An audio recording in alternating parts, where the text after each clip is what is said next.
Polisi sudah menahan dan menetapkan 3 orang tersangka dalam kasus minta jatah proyek yang dilakukan oleh Ketua dan Wakil Ketua Kadin di Cilegon, Banten. Ketiganya terbukti meminta jatah proyek hingga mengintimidasi perusahaan asing. Lantas apakah sanksi pidana cukup untuk memberikan efek jera kepada para preman kakap ini? Kita bahas bersama advokat penegak hukum anti terorisme Daniel Huta Barat dan kriminolog Universitas Indonesia Adrianus Meliala yang akan bergabung tentu bersama kita. Bapak-bapak, selamat petang. Selamat petang. Baik, saya ingin ke Mas Daniel terlebih dahulu. Mas Daniel, 3 orang sudah ditetapkan sebagai tersangka. Apakah ini akan memberikan efek jera? Ya, begini. Permasalahannya sebenarnya masalah premanisme ini yang terjadi saat-saat ini, belakangan-belakangan ini, adanya pergeseran dari perilaku premanisme yang bersifat tradisional, kemudian dia bermetamorfosis menjadi premanisme yang membentuk secara keorganisasian. Mereka sudah membentuk lembaga-lembaga yang kemudian dia berlindung di dalam naungan apa yang disebut dengan ormas. Ormas itu memang benar memiliki payung hukum yakni Undang-Undang Ormas. Nah, tapi permasalahannya banyak kejadian-kejadian yang saat ini yang menggunakan payung hukum ormas tidak ditindak. Nah, saat ini saya jujur aja mengapresiasi dari tindakan Kepolisian Republik Indonesia yang melakukan berbagai tindakan-tindakan untuk melakukan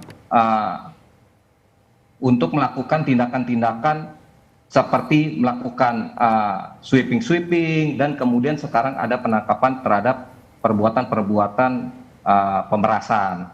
Menurut saya ini tindakan yang cukup bagus di awal, tetapi kemudian apakah ini akan menjadi suatu pressure kemudian? Saya rasa ini nanti ditingkatkan lagi nanti di kejaksaan dan di pengadilan untuk dapat dihukum secara berat terhadap preman-preman yang mengganggu stabilitas ekonomi.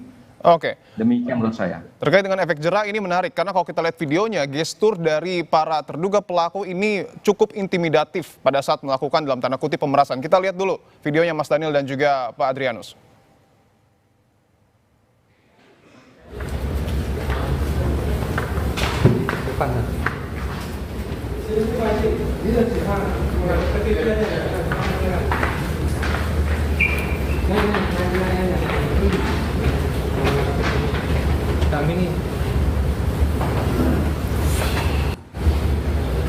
Ketika ditetapkan sebagai tersangka, bahkan ini sejumlah oknum nampaknya cukup percaya diri, bahkan tidak terlihat malu ataupun jera begitu. Apakah ini membuktikan bahwa ada satu hal yang salah atau mungkin memang memiliki kekuatan yang cukup besar sejumlah organisasi ini di Cilegon, Mas Daniel?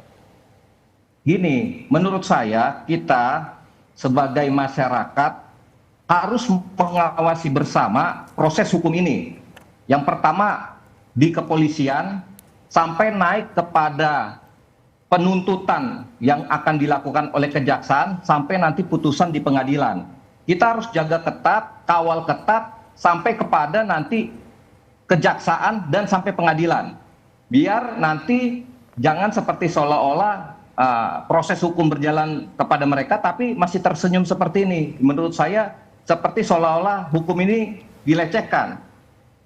Oleh karena itu mari kita kawal bersama. Oke, apakah kemudian jeratan pasal pemerasan dan pemaksaan dan kekerasan ini sekali lagi apakah cukup memberi efek jera? Tapi saya ingin ke Prof. Adrianus lebih dahulu. Prof, kalau kita lihat bahwa nampaknya aksi premanisme ini tidak hanya berkedok ormas tetapi juga nampaknya ada oknum dari organisasi pengusaha yang kemudian juga diduga terlibat. Apa yang Anda maknai dari fenomena ini? Jadi sampai minggu lalu saja aparat ya pada umumnya masih sakit gigi semua kan, seakan-akan tidak tahu harus berbuat apa gitu. Oke. Nah kelihatannya sudah ada satu sikap yang sikap tegas dari pemerintah, kita sebut saja Bapak Presiden, sehingga kemudian tadi lihatlah apa yang dikatakan oleh Bapak Kapolda Jawa Barat itu, tiada tempat bagi preman, ya kan? Hal mana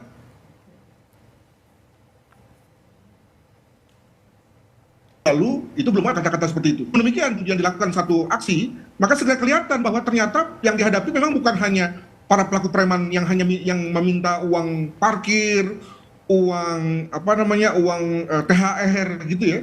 Tapi juga para preman yang berdasi, yang bersafari, yang turun naik mobil dan keren seperti halnya terlihat di tayangan di Banten ini gitu. Dan ke depan dengan makin kepolisian dan pihak-pihak lain makin gaspol ya terkait dengan hal ini, juga akan makin kelihatan bahwa jangan sampai jangan kaget misalnya kalau kita misalnya menemukan orang-orang yang yang sama sekali terlihat alim, terlihat bijak dan seterusnya, tapi lalu melakukan hal-hal yang kemudian cocok dengan frame tentang premanisme tadi. Nah, tinggal kemudian sampai sejauh mana kita berani melakukan gaspol ini, karena tadi betul seperti kata Mas Daniel Huta Barat bahwa ini sudah merasuk, sudah meluyak, dan bukan hanya dilakukan oleh orang-orang yang ada di jalanan, tapi juga sampai pada kalangan-kalangan yang lebih elit. Demikian, Mas. Saya ingin tegaskan lagi, artinya apakah kemudian oknum-oknum yang kemudian terlibat ini, karena kalau kita lihat dari videonya kan cukup banyak ya, tidak hanya oknum Kadin Cilegon, tetapi juga ada sejumlah pihak. Apakah ada korelasi, hubungan antara organisasi pengusaha dengan ormas? Bisa saja tidak, tapi kan kita bicara mengenai value nih. Ide bahwa karena saya merasa besar, merasa kuat, merasa punya legitimasi, maka saya bisa melangkahi proses, bisa tidak mau mengikuti aturan, bisa melenceng dari ketentuan, dan itu kan sebenarnya semangat preman kan, gitu, semangat untuk anti ketentuan, anti hukum gitu. Dan ternyata bukan hanya orang-orang yang level bawah yang kita sebut saja sebagai tadi ya kebanyakan adalah anggota ormas, tapi juga pihak-pihak lain yang kemudian sama-sama sepakat dengan hal itu.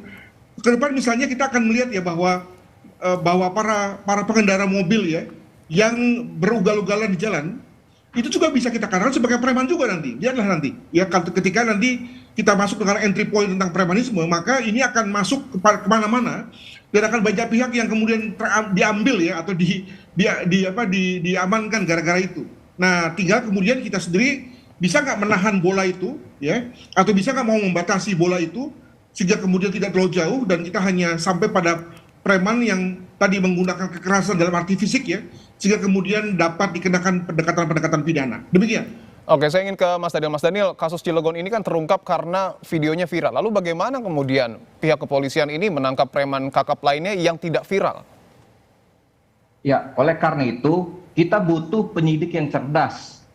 Penyidik yang menggunakan hak-haknya sesuai dengan Undang-Undang Hukum Acara Pidana itu untuk melakukan penindakan-penindakan kepada pihak-pihak oknum-oknum premanisme untuk melakukan penegakan hukum. Oleh karena itu, saya minta para penegak hukum jangan main-main terhadap proses-proses penegakan hukum ini. Tidak boleh itu ada suwon-suwon, tidak boleh ada main-main mata, ya langsung aja gitu. Jadi jangan sampai seolah-olah karena ada tadi kan matanya terlihat sekali, seolah-olah dia itu punya channel yang kuat. Saya minta kepolisian tindak tegas, kemudian berkasnya segera dirampungkan, kemudian dilimpahkan di kejaksaan, dan jaksa harus menuntut secara maksimal. Karena apa? Karena ini merupakan sangat bertolak belakang dengan program pemerintah yang ingin ekonomi itu tumbuh dengan baik.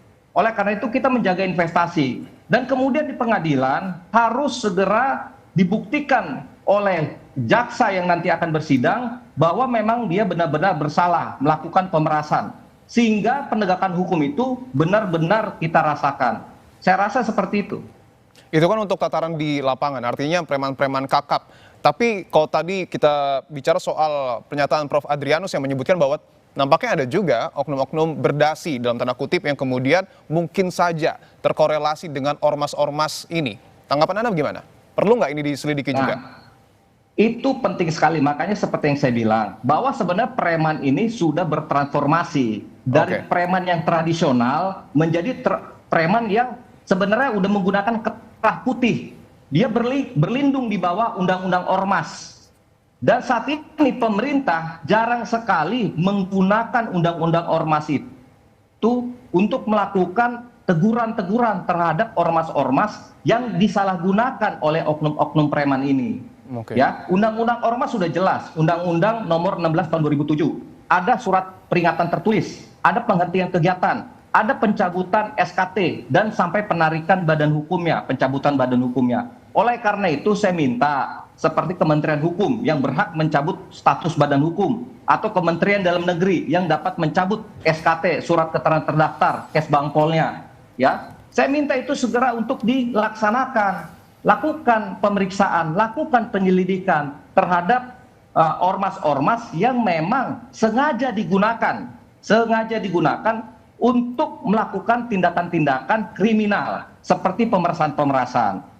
Seperti itu saya. Oke, saya ingin ke Prof. Adrianus. Prof, tadi kan Anda sudah menyebutkan bahwa ada mungkin saja pelaku-pelaku berdasi. Nah, sementara untuk kemudian melakukan penindakan premanisme ini yang menjadi garda terdepan adalah polisi. Anda bisa prediksi apakah polisi ini juga akan secara tegas dan lugas tanpa tekanan apapun memeriksa semua pihak, termasuk juga yang pihak-pihak berdasi ini?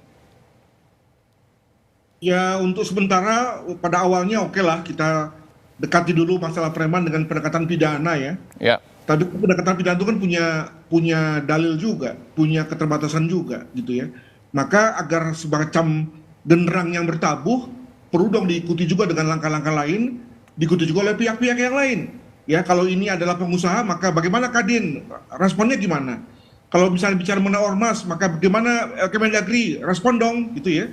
Aktifkan dong undang-undang ormasnya dalam rangka menertibkan. Jadi dengan kata lain tidak hanya diserahkan pada polisi saja, karena tadi polisi pasti pakai pendekatan pidana yang pendekatannya adalah bahwa harus jelas segitiga antara pelaku, korban, dan alat bukti, kan gitu. Jadi kalau misalnya itu nanti ujung-ujungnya kemudian mental di pengadilan sendiri yang akan kecewa. Baik, Prof. Biasanya ada bahasa mediasi ketika polisi sedang melakukan penyelidikan ataupun penyidikan. Ini baiknya tidak perlu ada mediasi lagi atau langsung tegas saja ke ranah pidana? Ya, hukum itu kan bahasanya politik ya. Nah, sekarang politik kita apa sih terhadap preman? Ya, kelihatannya keras nih. Maka kalau misalnya politiknya adalah keras terhadap preman, ya jangan pakai mediasi dong ya, untuk hal ini, karena nanti akan menimbulkan satu ambigu dari segi interpretasi. Demikian. Baik, artinya untuk memberantas premanisme berkedok ormas ini diperlukan ketegasan dari seluruh pihak yang kemudian melakukan penanganan. Terima kasih Advokat Tumpas, Mas Daniel Huta Barat, dan juga ada Kriminolog UI, Prof. Adrianus Meliala atas waktunya.